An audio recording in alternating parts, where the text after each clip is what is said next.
That's about as much of a playing demonstration as you're going to get from me.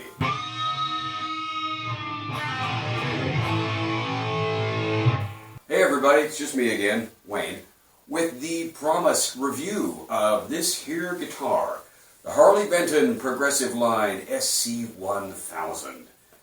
Clearly, it is, it's a Les Paul clone. More specifically, it's modeled on one of the ESP LTD models, or it's modeled on several of those actually. It's a whole lot like the ESP LTD EC-1000 and other things like that. I mean, even down to the wavy inlays and the one block inlay at the 12th fret with the name of the model in it. In fact, it looks so much like one of those ESP models that one could be forgiven for walking right by it and just automatically going ESP and then, continuing to go. Or going ESP and then turning to take another look.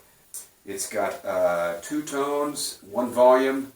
It's got 2 active humbuckers, standard 3-way toggle switch here. And what else to tell you about this? Well, I have changed a couple things on it. Well, one so far. These knobs were plastic. They were black plastic, and they seem to be okay black plastic, but I thought it would just be nice to have shiny brass-looking knobs to match the rest of the hardware on the guitar. And I think it is a really nice-looking piece of machinery. Now, how does it play? Well, it plays pretty good right now. Pretty well, I should say. Sorry, English teacher. It didn't arrive that way. When it arrived, the action was very high, and it had a crazy amount of relief in the neck. That's that concave curve of the neck. So I adjusted the truss rod and lowered the bridge a little bit, and it plays great now. The action is as low as on any guitar I have ever played. Now, this fretboard is, what is this? I want to say it's roseacre, or one of those other things that are used in replace of rosewood right now. And I am not super wild about it. It's got just a little bit of drag. And I have always felt that rosewood, even really nice rosewood fretboards, have got a little bit of drag, a little more friction on them compared to a maple fretboard, which I prefer. I prefer the maple fretboard. But this isn't bad. This isn't bad. And the neck, it's got that satin finish on it, and that's all right. That works out fine. I prefer a fully dressed neck. Quite frankly, I like a neck that is so glossy you can barely hang on to the son of a gun. But this isn't bad. This isn't bad. As I say, it plays well.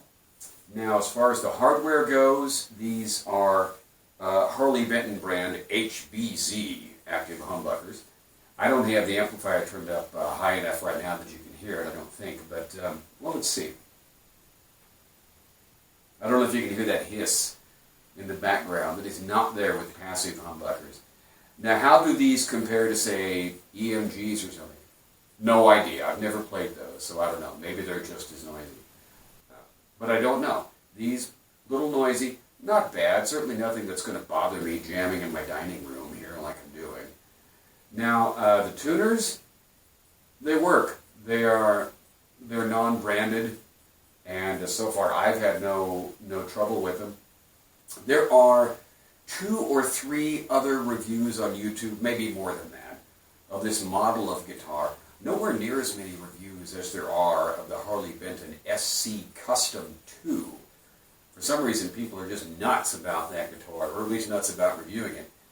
But there are at least a couple of other reviews of the SC-1000 model, and in one of those, the fellow just flat out says that the tuners are garbage. He had to replace them right away before even doing the review, if I'm remembering correctly. And that's fine, if that's his thing. Hey, I'm not going to argue with the man. I didn't have any trouble with them. I thought that they worked smoothly, they weren't jumpy, and they stay in tune. Now, this doesn't play quite as well as a guitar that was nearly as inexpensive when I got it. An Oscar Schmidt OE20. I got an Oscar Schmidt OE20. It's just a Les Paul clone in every respect. It's made by Washburn. Got one of those in 2016. It cost me $185. Bought it off Amazon. Played like a dream. It sounded really good and looked great. Looked just like a classic gold top Les Paul. I took off the pick guard because I just think pick guards are ugly as sin. And then it met with an unfortunate fate involving a moving van, and it's not being in a hard shell case. So, rest in peace, my Oscar Schmidt OE20. I would have just replaced it, but word has gotten out about how nice those guitars are and how well they play. So a guitar that cost me $185 today would cost me over $400. Washburn went, hey, people will pay dollars for these. Many more dollars than we're charging, in fact. So now they're charging many more dollars than they were. So, that model for my budget. Okay, you're saying, Wayne, shut up. Talk about the guitar a little bit more.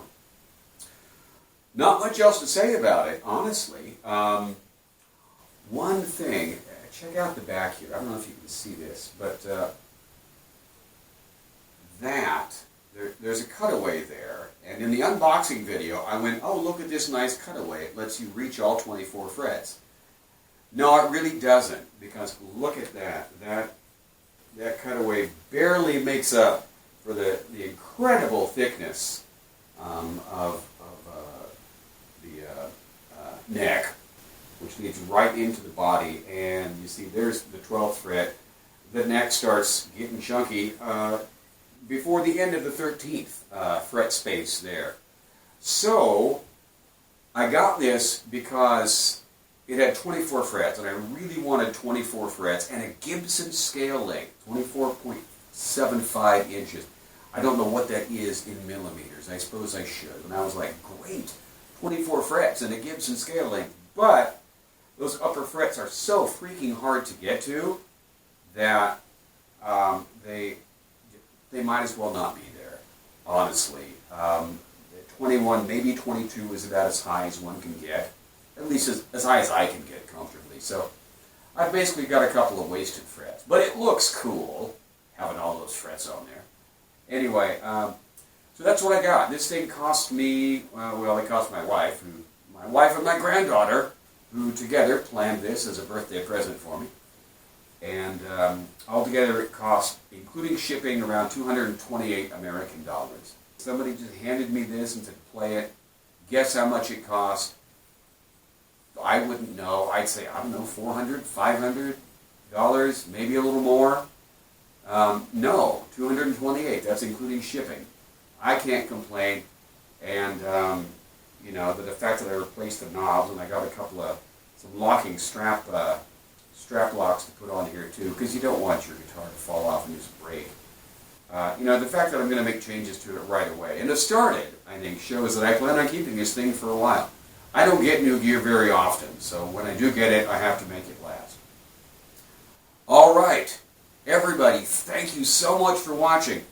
Have you had any experiences especially with this specific model of guitar?